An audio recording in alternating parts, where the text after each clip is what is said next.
Hey guys, it's May 15, Saturday. I'm going to show you how to change your oil on your 2003 to 2008 Pontiac Vibe, Toyota Matrix, or Toyota Corolla. First thing you want to do before lifting the car up is take off your oil cap. Put that in a safe place. Before you lift the car, make sure the parking brake is on. We're under the Pontiac Vibe right now, under the Matrix, and the Corolla should be almost identical. So as you can see where the lift is right here, the jack, there's a little bit of a lump right there where the tow hook is. That is part of the subframe, and that's all safe to jack up upon. And I'm just gonna go ahead and lift it up here. I'm under the Vibe again, under the passenger side. I'm gonna look under the plastic rocker panel here. And as you can see, there's a reinforcement right here, a pinch weld right here. This is called your jack point. Place the jack right there, right smack in the middle of it. Push it up as far as I can, and do the same for the other side. Now I'm gonna go ahead and lower the car onto the jack stands. When you do this, you wanna be careful when you twist this, not to twist it too much or it will go down too fast. Let it go down slowly, like so, and then it will sit upon the jack stands. One mode of safety that I like to do is keep the jack under here as pretty much a third jack stand. It's not going to be really a jack stand, but just in case one of the jack stands at each side fails, this will still support it and give me time to get out from the bottom of the car. Just some bonus cleanliness here. So I just put a little cardboard to keep things clean down here.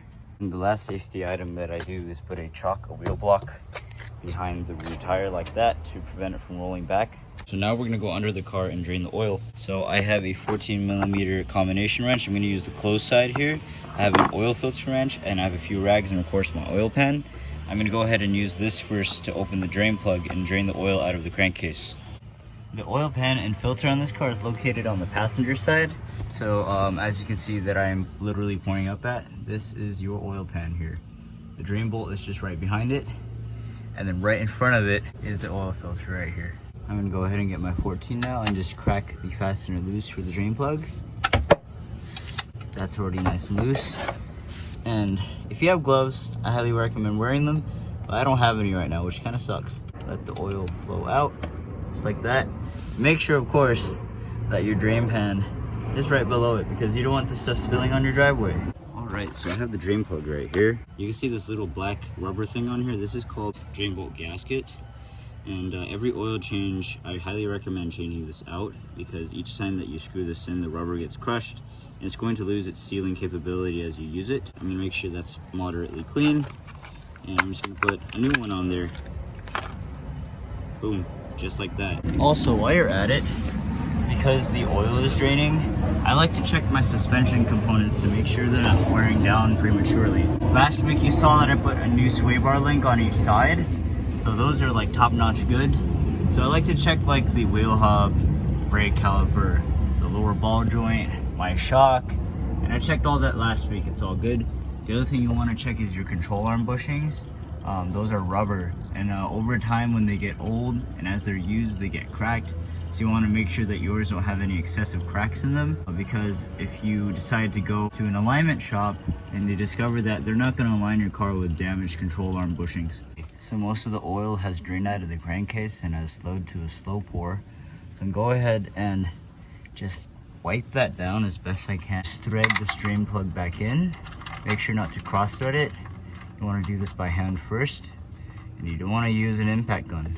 And I have that threaded all the way in, and I'm going to go ahead and just snug it up. You don't need to make these very tight. And done, just nipped up there. Then now we're going to go ahead and disconnect the oil filter. There's going to be oil spilling out of this, so you need to put your drain pan under that. Sometimes it's very hard to get these off by hand, so I recommend is getting a rag and wrapping your hand around it. And if that's still too tough for you, that's where the oil filter pliers come in handy. So I'm going to go ahead and stick this in here as best as I can and wrap it around there. And it's not wrapping around there for some reason. My oil filter pliers there were not working, so I'm actually going to use this oil filter remover socket here on my socket wrench to remove that. I have it on there, and I'm just going to crank it left, and it loosened it. Yo, these are awesome. Of course, before I fully remove the filter, I'm just gonna go ahead and put my drain pan under it, and as you can see, it's already leaking. So I'll let it leak a little bit before I get it out the rest of the way. And it has slowed to a slow pour, and I'm just gonna take it out the rest of the way. Look at that. That is nasty. All right, so I've set my filter in a safe place. Later, you're gonna actually have to bring these back to your auto parts store. They recycle the filters and the old oil. All right, so we have the new filter right here. This is Wix part number 51394. What I'm gonna do is open the new oil jug.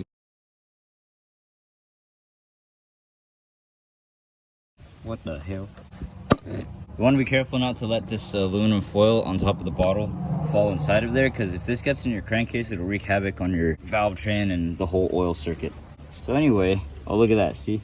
I wasn't careful. What I'm gonna do is I'm actually gonna put some oil into the filter. As you saw, my filter is mounted this way, upside down. In some cars, it may be mounted downside, or whatever the opposite of upside down is. In this case, since it's upside down, I could fill it like, you know, somewhat halfway with some oil, so that when I start the car, it's not going to starve the engine of oil for a few seconds. And also, I'm going to put oil on this O-ring. And again, I'm just going to fill it about halfway. Also, there's some oil that dripped onto the lip here, and I'm just going to put it onto this gasket right here. Then we're going to go back under the car and install it real quick. All right, so before I install the oil filter back onto its threads there, I'm actually going to clean the threads and the surface up.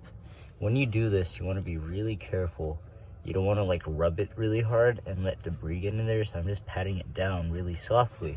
You want to thread this on by hand first, being careful not to strip the threads. And then once it reaches the base where it touches the motor, now you can get your socket wrench here and tighten it down. You don't want to tighten this down too tight, so that way you can remove it later. Just nip it up. So before I go up top to fill the oil up, I'm going to go ahead and just wash everything down here with some brake cleaner. Just clean up the underside here just a little bit. And now we're gonna go ahead and go up top to fill up the oil.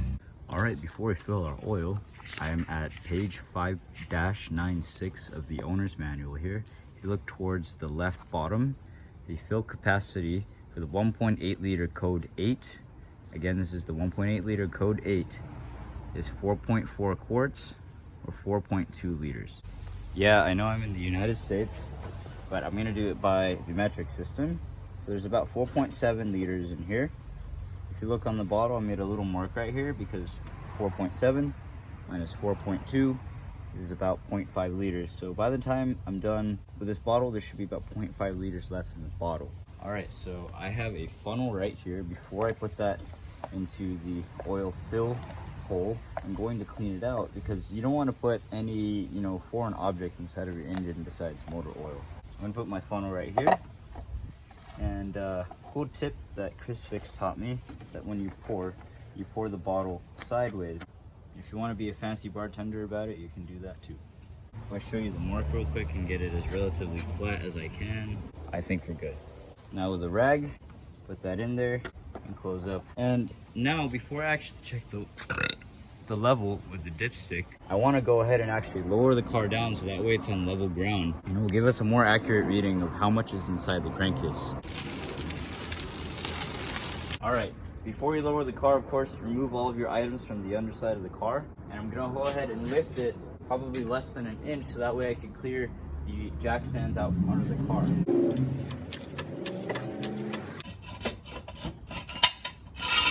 And now we can lower it the rest of the way. Of course, when I said earlier, when you lower the jack, make sure you turn this jack slowly so that it lowers slowly.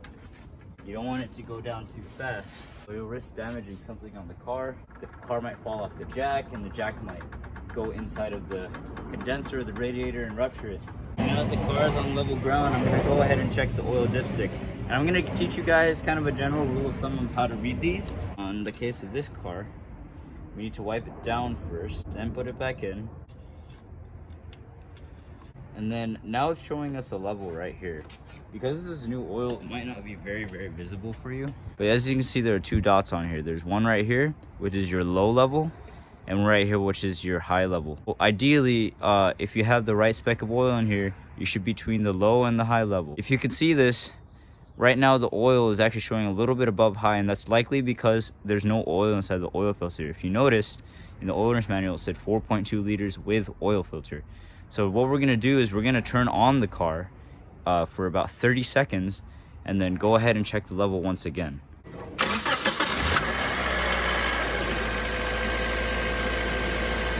I'm also going to check while it's running and make sure that no fluid is leaking from the bottom. That ensures that we did everything that we needed down there. Seal the drain plug and seal the oil filter. That's really important, because one time I forgot to put on the drain plug before filling the oil, and the oil just spilled all over the driveway. Now after turning it off, I'm gonna give it time to drain back down into the crankcase and then check the oil level back in about a minute or so. All right, so I took a quick little break. I went to go pee and wash my hands. So now I'm gonna go ahead and check the oil dipstick level. So simply just pull out the stick, wipe it off once, stick it in one more time, and this time you can check it. So if you can see the dipstick here, again, on this side is low, the other side is high. If you can see this, the oil level is just right below the high dot, which is good. Again, you want it between the low and high, preferably halfway and up, to ensure that you have the proper amount of oil inside of your crankcase. If you're starting to veer off towards the low, I highly recommend that you fill it up, because some cars as they age, especially high mileage cars, will burn oil. They will consume oil as they run. Rule of thumb that I have is that every time I fill up gas, I go ahead and check the oil capacity just to make sure that I have enough in there. Luckily, even though this car has 190,000 miles, it really doesn't burn that much oil. Negligible if anything, because every time I check it, it's pretty much always at the same level. So that shows that someone took care of this car very well, and I aim to do that too here. This is how you recycle your oil. So I have the old oil here in an old oil bottle, and the funnel connected to that bottle. I'm just gonna put the old oil into here. And of course, I said this earlier, but you do need to bring this to your local auto parts store. They do recycle this stuff. And then also, what I like to do is I package the old filter into the new box. I wrap that in the plastic bag so it doesn't leak everywhere when I go back there, just like that. If you're like a cool customer, they'll let you go to the back and let you dump it inside the big giant oil thing yourself. Usually they'll take it from you at the store. All right, now you notice that I have another bottle right here. This is actually filled with new 5W30 full synthetic high mileage.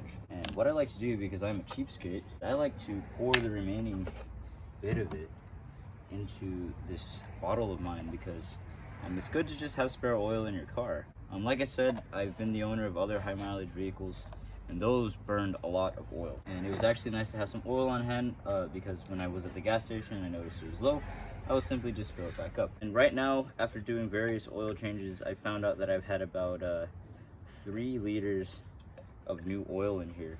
And as this compiles, as you keep doing oil changes, eventually you'll have enough oil to do a free oil change. I wouldn't say free, you have to still buy the filter. Yeah, it'll be, you know, instead of like $30, $40, you just have to buy the filter for like less than 10 bucks. My next video will actually be on the transmission here.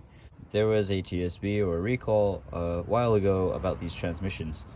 The owner of this car, the last owner, told me that this car is on its 2nd transmission. In the Pontiac manual, it looks like it needs to be replaced every 30,000. But these transmissions will go out simply because of bad due diligence. All right, that's how you change your oil in your 2003 to 2008 Pontiac Vibe, Toyota Matrix, and Toyota Corolla.